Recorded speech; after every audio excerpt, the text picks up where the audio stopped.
Ramadan,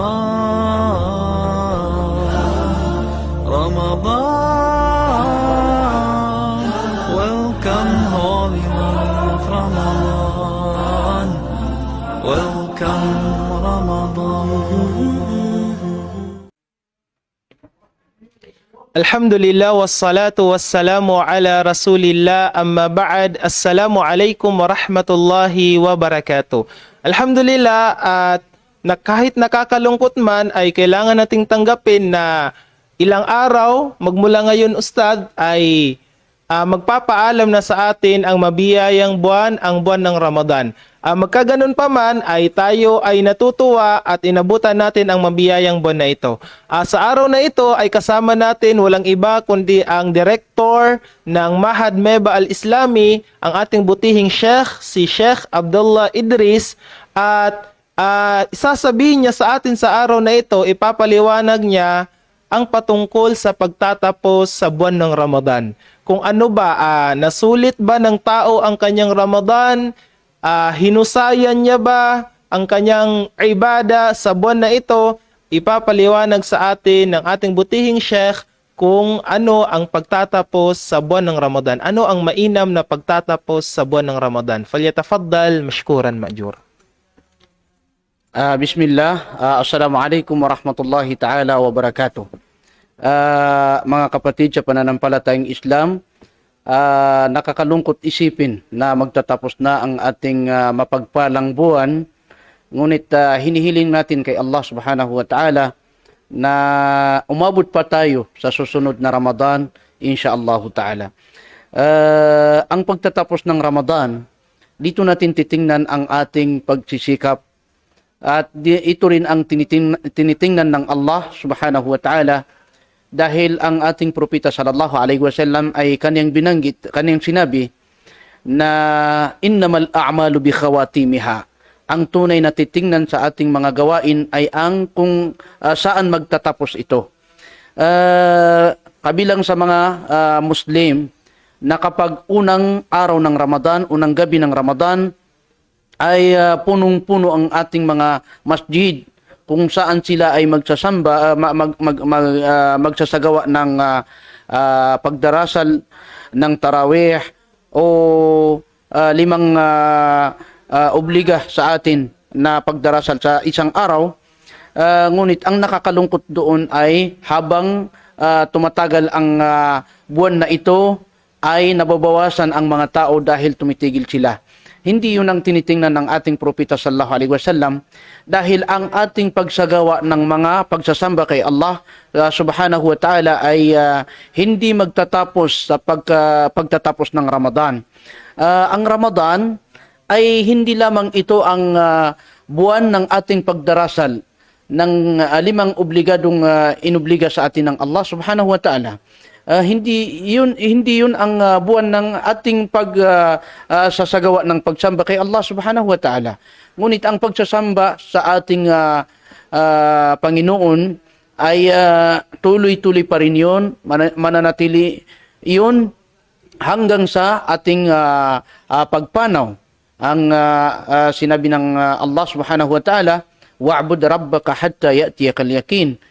Sambahin mo ang iyong Panginoon hanggang sa datnan ka ng kamatayan. Yun ang sinabi sa atin ng ating Panginoon na ang Allah subhanahu wa ta'ala. Ngunit isang araw, ang ating propeta sallallahu alaihi wasallam, umaakyat siya sa kanyang mimbar, kung saan doon siya tumatayo kapag nagbibigay siya ng payo sa mga nagsasala, nagdadarasal ng Jumu'ah. Noong umakyat siya, habang umaakyat siya ay binabanggit niya ang kalima o word na amin, hanggang sa dumating siya doon sa taas at sinasabi pa rin niya ang amin. Pagkatapos niyang magkhutbah, magbigay ng payo sa mga nagsasala, nagdarasal, ay tinanong siya ng kanyang mga sahaba, ano ang intention mo doon sa pagbanggit mo ng amin habang ikaw ay umaakyat doon sa iyong mimbar? Din ang sinabi ng ating propeta sallallahu alaihi wasallam, dumating sa akin ang si Gabriel kung saang tinatawag natin sa Islam na, sa Arabic na Jibril. Yun ang pinuno ng mga malaika, mga anghel. Dumating sa akin ang Jibril. Ang sinabi niya, nasa kawalan ang taong inabutan siya ng Ramadan, ngunit hindi siya napatawad ng Allah subhanahu wa ta'ala. Din, sinabi ko ang amin. Kung saan ang ibig sabihin ito ay tanggapin nawa ng Allah subhanahu wa ta'ala.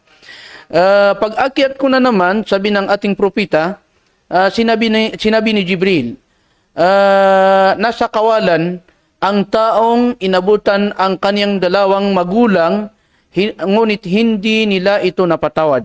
Din, sinabi ko ang amin. At pag-akyat ko na naman, sinabi rin naman ni Jibril alayhi salam na nasa kawalan ang taong nabanggit ako sa kanya, ngunit hindi siya nagdasal, hindi siya nanalangin ng kapayapaan para sa akin. Hindi siya nagbigay ng pugay para sa akin. So, ibig sabihin yun, ang taong inabutan ng Ramadan, kapag hindi siya napatawad ng Allah subhanahu wa ta'ala, ay kabilang siya sa mga kawalan. Kabilang siya sa kawalan sa mundong ito, maging sa kabilang buhay.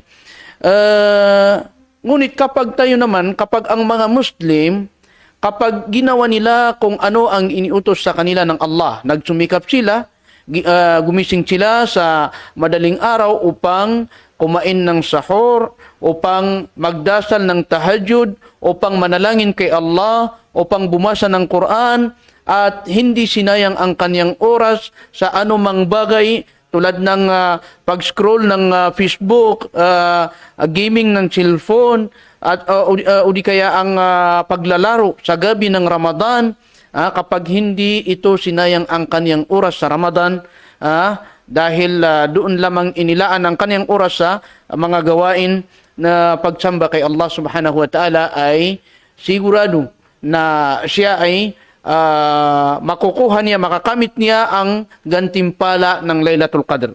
Ang gantimpala na ibibigay ng Allah subhanahu wa ta'ala sa kanyang mga alipin, kung ano man ang nabanggit na gantimpala na ibibigay ng Allah subhanahu wa ta'ala. Ngunit ang ating pag-aayuno ay tatanggapin yun ng Allah subhanahu wa ta'ala. Ang ating pagdarasal sa gabi, tatanggapin yun ng Allah subhanahu wa ta'ala. Ang ating pagbabasa ng Quran, pag-alala kay Allah subhanahu wa ta'ala, tatanggapin yun ng Allah subhanahu wa ta'ala dahil tayo ay nagsumikap. At dapat sa atin, kapag nagtapos na ang Ramadan, hindi natin tatapusin ang ating mga gawain pagsasamba kay Allah subhanahu wa ta'ala. Ang ating pag-aayuno, itutuloy pa rin natin yun. Ang ating pagbabasa ng Quran, itutuloy pa rin natin yun. Ang ating pagdarasal ng 5 obligado sa atin sa isang araw, ay itutuloy pa rin natin yun. Lahat ng mga gawain ng pagsasamba kay Allah subhanahu wa ta'ala, itutuloy pa rin natin yun. Hindi naman ibig sabihin na nagtatapos ang Ramadan ay tapos na rin ang ating mga gawain. So, tanggapin naman ng Allah subhanahu wa ta'ala ang ating mga pagsisikap sa mapagpalang buwan na ito. Naway nakakuha tayo ng nakapulot tayo ng aral sa ating mga durus, ating mga payo sa mga oras na ito, mula ng pagsapit ng Ramadan hanggang sa pagtatapos ng Ramadan. Wa sallallahu wasallam ala habibina Muhammad wa ala alihi wa sahbihi wa sallam. Wassalamu alaikum warahmatullahi wabarakatuh. Masya Allah, Alhamdulillah. Yun po ang ating butihing Sheikh na si Sheikh Abdullah Idris, na kung saan ay ipinaliwanag niya sa atin ang kainaman o ang pagtatapos ng mabiyayang buwan sa buwan ng Ramadan. Naway tayo ay nagsumikap sa buwan na ito, naway tanggapin ni Allah subhanahu wa ta'ala ang ating mga ibada sa buwan na ito, at naway paabutin niya tayo sa susunod na buwan ng Ramadan insyaallah.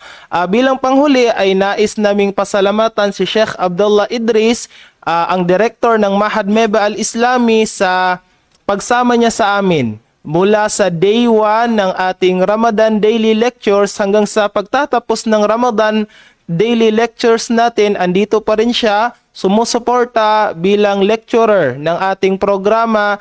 Naway Sheikh, sa susunod na Ramadan ulit, insyaAllah, magkita-kita tayong lahat. Allahumma amin. Hanggang dito na lamang. Wa ilahuna wa assalamu alaikum warahmatullahi wabarakatuh.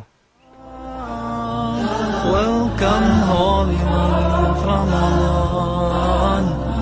Welcome, Ramadan.